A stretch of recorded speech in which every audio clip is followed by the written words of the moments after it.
Wisdom of the Middle Way. Nagarjuna's Mulamadhyamakarika.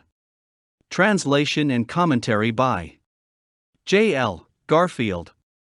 Chapter 5, Examination of Elements. This chapter examines the ontological status of characteristics and the characterized, or in more familiar terms, properties and individuals. The question, as always, is this: does it make sense to think of either as existing independently, substantially, or fundamentally? Or on the other hand, are they mutually interdependent and therefore empty? The example Nagarjuna chooses to focus on is space, since it is one of the 6 primal elements according to classical Buddhist cosmology. If he can show that these elements must be understood as neither inherently existing entities nor as inherently existing characteristics of entities, he will have shown that no ontological decomposition of phenomena into their primary constituents yields inherently existing constituents. Moreover, according to some early Buddhist schools, each of the primal elements has a distinguishing characteristic and, hence, an essence. So, Nagarjuna is addressing his opponent on the opponent's home turf. If any entities or characteristics have essences, these do. 1. Prior to a characteristic of space, there is not the slightest space. If it arose prior to the characteristic, then it would, absurdly, arise without a characteristic. Space cannot exist as a completely uncharacterized entity that then somehow acquires characteristics. Anything that exists has some properties and cannot be identified or characterized independently of them. 2. A thing without a characteristic has never existed. If nothing lacks a characteristic, where do characteristics come to be? So we can conclude that everything has characteristics. But maybe these characteristics exist inherently, independently of the things, and then come to be associated with them. On such a view, while individuals would not have inherent existence, properties would. 3. Neither in the uncharacterized nor in the characterized does a characteristic arise. Nor does it arise in something different from these two. But there is a problem. If a characteristic were inherently existent, it would have to become instantiated in either a characterized or an uncharacterized object. But there are no uncharacterized objects, and if the object already is characterized, there is no need for the characteristic to become instantiated. So to think of individuals and properties as existing independently, and then somehow coming together to constitute particulars makes no sense. For, if characteristics do not appear, then it is not tenable to posit the characterized object. If the characterized object is not posited, there will be no characteristic either. But if we were to go completely eliminativist with respect to characteristics, we would lose the ability to posit both actual objects with characteristics and characteristics that actual objects share. 5. From this it follows that there is no characterized and no existing characteristic. Nor is there any entity other than the characterized and the characteristic. In the first 2 lines of this verse, Nagarjuna draws the conclusion that there are no inherently existent characteristics and no inherently existent characterized entities.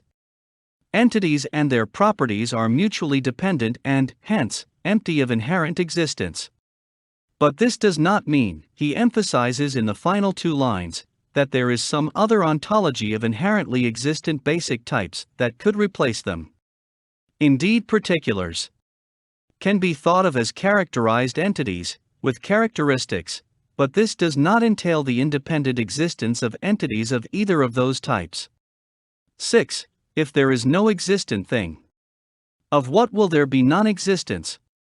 Apart from existent and non-existent things, who knows existence and non-existence? Here Nagarjuna generalizes the conclusion and indicates its larger ontological implications. Having shown that there are no inherently existent things, it might seem that it follows that all things are inherently non-existent. But existence and non-existence, after all, are characteristics.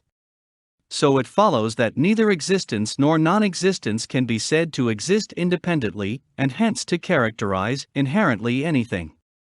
Moreover, since no particulars can be said inherently to exist, and thereby characterized as inherently existing things, none can be said to be inherently non-existent.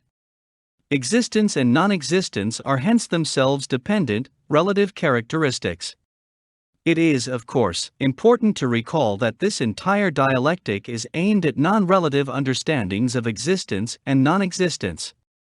Nagarjuna is not arguing that nothing exists in any sense, and that nothing fails to exist in any sense.